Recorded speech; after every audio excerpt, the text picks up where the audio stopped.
One sec. Just getting my shoes. Hi guys. Hello. All right. Did we wake you? No. I was trying to talk to the Social Security office. Oh. For some reason, they're saying my living arrangement is different. Oh, So, love that stuff. yeah, I don't even know. But it can't be. That's the one department I'm not worried about. So it's some glitch.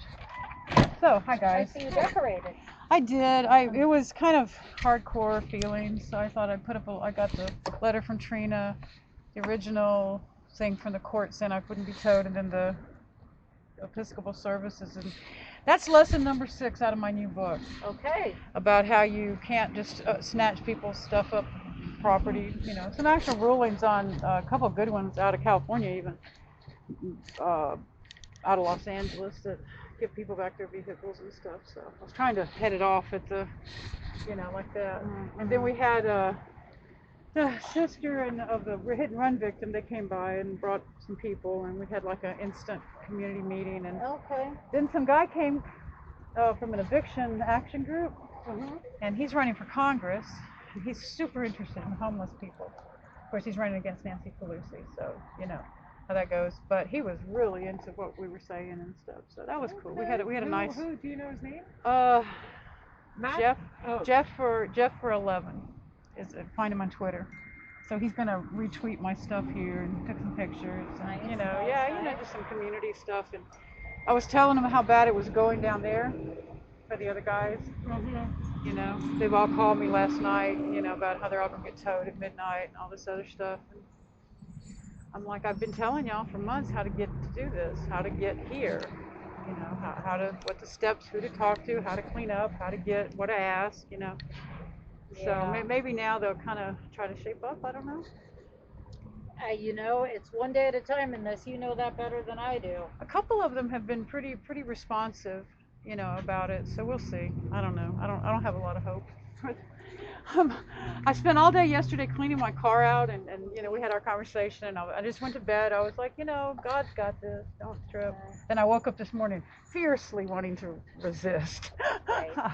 That's where the paper came from. Okay. Yeah. Okay. It was going to be a whole lot bigger and more, but I was like, no, this is what I got the energy for. And this is all the cop's going to read is right here. Because he asked me, have you talked to any other police? So, I got to take this off, ladies. Okay, yeah, no, we're outside. Yeah, can't breathe. So yeah, I'm sure that it's not the last of this kind of. Well, this will make 2 that I've gotten through, and homeless patrol officers here they'll have gotten the word by now. What counts is the others reforming around me. Okay, and I told Supervisor Marr, I'm the broken window. Get me fixed, get me out of here. I just want to drive. I know I can't drive it yet just because I haven't got behind the wheel, but my husband and I spent 17 years going from Lake Merced to that beach, and that's all I want to do is drive on the beach in the morning at 6 o'clock, park my truck, drink my tea, leave at 10 o'clock at night, quietly park somewhere, and just get on with hospice. So what's regardless of who's driving it, what's it going to take to get it drivable? Right, that's it. I got the estimate. I got the estimate from the last mechanic, and he went over it for everything that he would fix in it to do it. The initial starting problems and all that. He's got it like. He's a health caregiver for his relatives. All his relatives seem to be dying. So he was in New Jersey. He came back for a few days. His mom lives in Pacifica. She has a little house down there that he takes care of with her. But he goes off to outside of Nevada somewhere to take care of another relative who's in the process of dying. So I had him for like 3 days. Could have got him all done, everything at once. So he wrote me the estimate of this. Now I have the earlier estimates that one was put into court, and I filed that. And that it's you can see the mechanics in there. Like I'm gonna be honest, at this point, I don't know. I've had so many homeless guys work on it. I've had things off, things on. I know it doesn't leak anymore. Okay, well that's a start. So, and if you put starter fluid in a hot battery, it starts. Okay. And it'll run. One of the guys suggested some tampering with one of the mechanics that I had to run off. He stole $700, but what happens.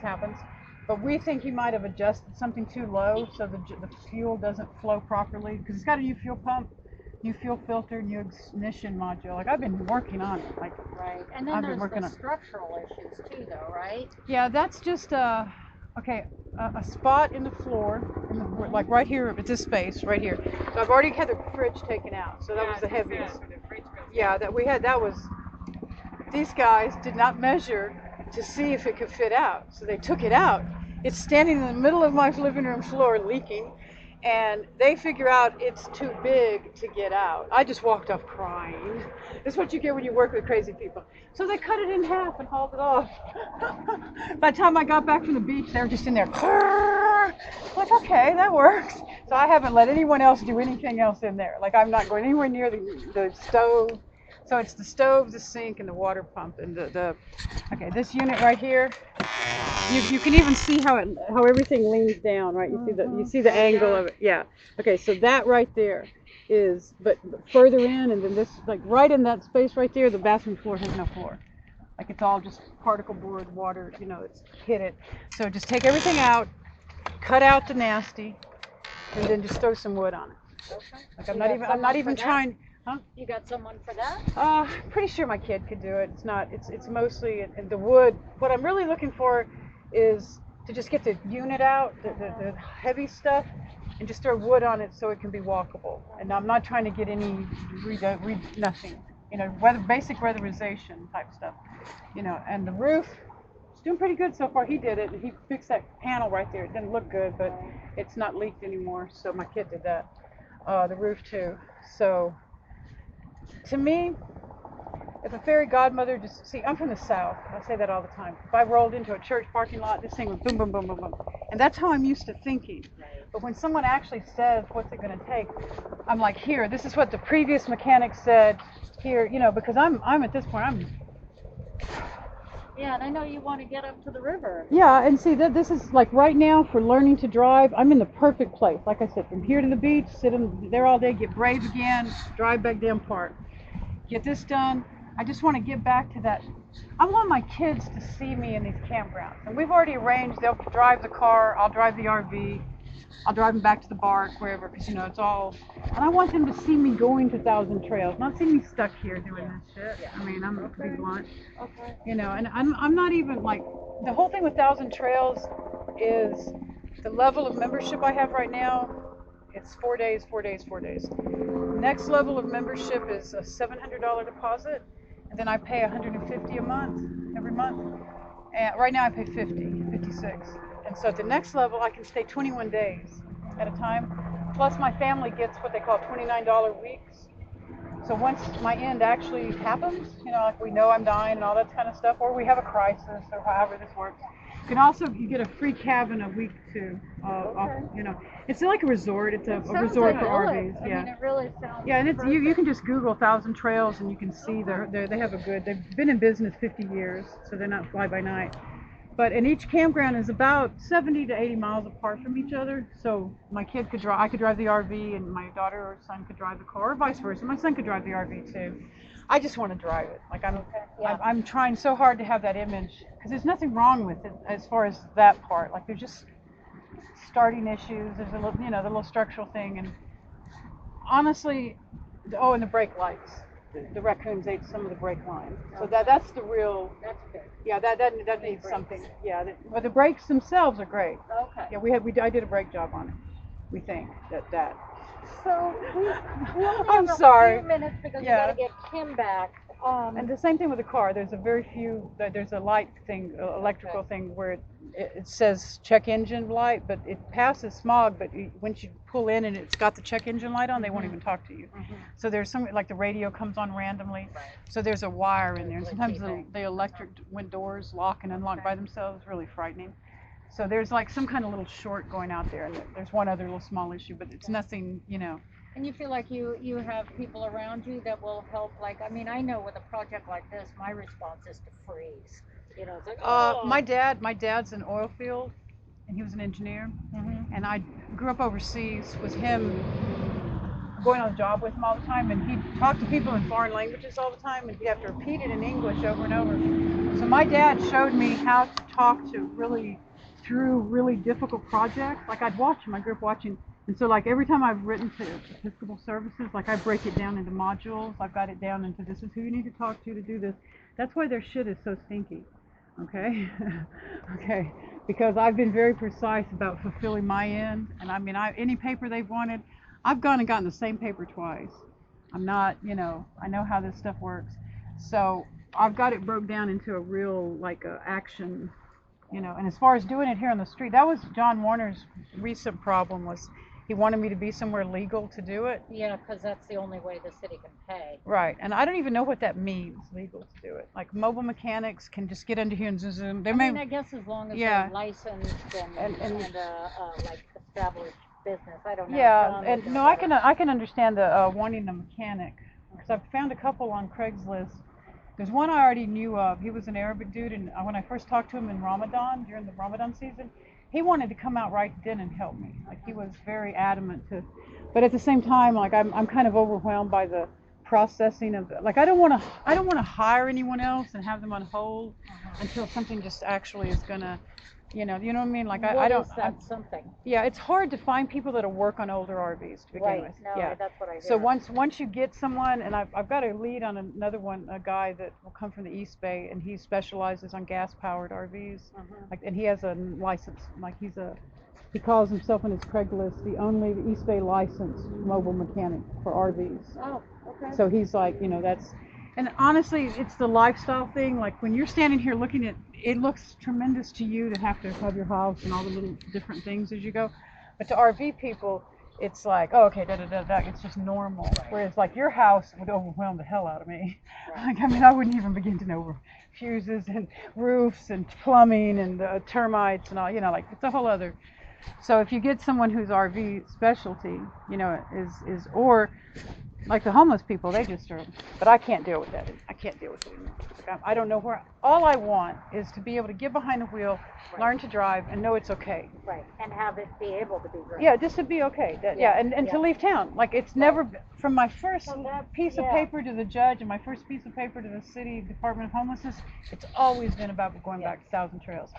Mendocino Park was a deviation from the So it really becomes the task between where you are now and when you're getting on the road. Right. It's not a like, all right, I try to look at it like if I just went somewhere and I talked to my rich uncle and this is what I need, great uncle, please just do this. And I don't look at it anything more complicated or more. I got my driver's license in a pandemic. I hadn't had a driver's license for 20 years. My daughter drove me to a little town way back in the mountains. And I have two of the most obnoxious grandchildren you'd ever want to see. These girls look at this woman. Like, it's embarrassing, right? This woman I made many errors in my driving test. I forgot to put it in reverse for one thing. She goes, you got to put it in reverse to go in reverse. I'm like, oh, God, right? And I mean, I haven't driven in 20 years, so I can put it in reverse. And I just know I've lost. I know I've not passed, right? We get to the driving place, and she goes, you're free. You can go anywhere you want. Nice. And she passed me. Beautiful. I was like, okay, I'm going to make it. I'm going to get off this mountain, and eventually I'll be reunited with my RV. And I will learn to drive that big bitch. There you go.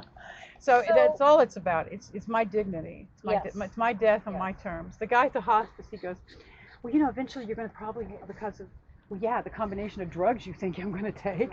I didn't say that. Well, that was but the other thing. He wants to know facility. Oh, no, I've decided I'm getting off of every pain pill. I'm going to meet cancer straight up and down. I took all that. My son slept in the front the night they gave me the liquid morphine and the Valium and some other god-awful thing for the nausea. Yeah, I would imagine with all that. He slept in the front to see if I... And he come by again. I have seen him more since I started hospice, and not in good ways either. He's like, are you okay, Mom?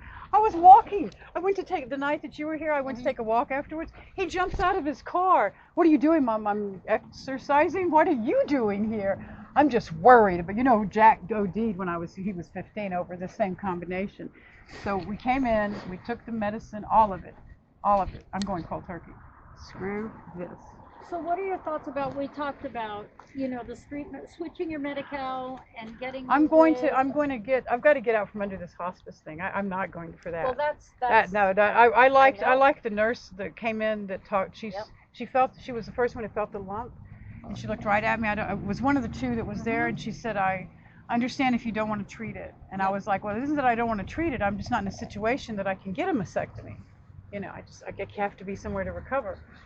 And so she was super cool. I liked her a lot. Right, and that team, and I think I was telling you that they have a social worker and a doctor who do palliative care. Yeah. But they Palliative don't do it like wow. what you're experiencing. They're like I'm not criticizing people. Okay, I'm not. You know me. I'm pleasant. I'm gonna go with you know. Are you kidding me? I got a bottle of morphine in there that big now. They don't That's work bullshit. like that. They couldn't work like that if they wanted to. I'm not touching it. And in fact, it scared me so much. I'm getting off the Norcos too, so I can drive this thing and not ever have to worry about being anything. Would you maybe want to meet them? I could bring them out, like even I've got to talk. I've got something's wrong with my insurance. I'm literally on the phone with SSI. They sent me that letter. There's something crisscross. I'm hoping to fix it today by getting them talked to. And if we decide, you know, or if you decide, I should say, that you want to like go that route, have your care local, given by people who are gonna do what you want, not what they think. That was just scary. We can change your Medi-Cal pretty easily. Yeah, this is when the guy says, well, we need to ask which one of your children is willing to commit you to a facility. I immediately thought of which one wouldn't do that and gave him his name, right? Yeah. I don't have enough brain width. Yeah, this team does not work like that. I don't have enough emotional bandwidth for that right now. Like that's crap. Yeah. I'm sorry. No, and that's exactly where you'll be met. You know, they asked me about my burial. Did I want to be cremated or buried? They want all kinds of things that I don't even need to be thinking about right now. I just want to make sure I'm still sleeping in my same bed tonight. That's where I'm at. It's all I care about at this point. But they were not uncool people. Like they want to put a $500 towards a mobile mechanic just to get out here and see what I've got. Get started. They have like a grant. And I say they have an automatic grant for $500 for the new hospice patients, which is kind of cool. So they can, as soon as I find someone, but here's the thing, I know there's more than $500 worth of work, and I just don't want to do this anymore. I don't want to keep bringing people and saying, okay, well, we can do this, but when? I'm exhausted of that route. Like I'm just really, that's gone on for months. Feels doable? Just a mobile mechanic, get out here, look at it, you know, or there's a repair shop if the city needs it to go to a shop. There's one in Santa Clara that does RV repairs. That's what they specialize. The whole shop. Have you talked to John about that? Since he brought in Adult Protective Services, I just don't feel really comfortable with the whole ECG or whatever their names are. The money. Yeah, I'm talking through a Jamisha Baker, same thing. So you know, like you talk to these guys, and it seems like it's going to happen, but it doesn't. And it's been going on for 10 months now, like that. Yeah, 10 months. They have their specific groups. Yeah. So we'll have to just, I don't know. I'll rework the estimate of what because some of the things I've gotten done, and I don't think are that necessary. Dude just gave me a whole list of what he would do if he was refurbishing it to get it where I'm like, all right, let's go to 1,000 Trails and not think about it, because it's really easy freeway driving. Like once rolling. Yeah, and once I get there, I'm in a safe community that can care for me, to people themselves, like the staff, because all are older RV people, this snowbirds and RV people. They know you can get propane on site. You know, like they sell propane right there. They have little shops, and so there's a lot more out there than I'd ever have this way. Okay, so unfortunately we have to go. Right on. Get her back. Can I check back with you and we can talk more about the medical stuff and just the great big picture? Sure. And maybe I'll bring Melanie, the social worker, with me, just so you can kick her tires a little and. Yeah, no, that sounds good. You know me, I'm always here. I'm ready to talk. All right. All right, see you later. Bye. Thanks so much for your time coming. You're welcome. Thank you.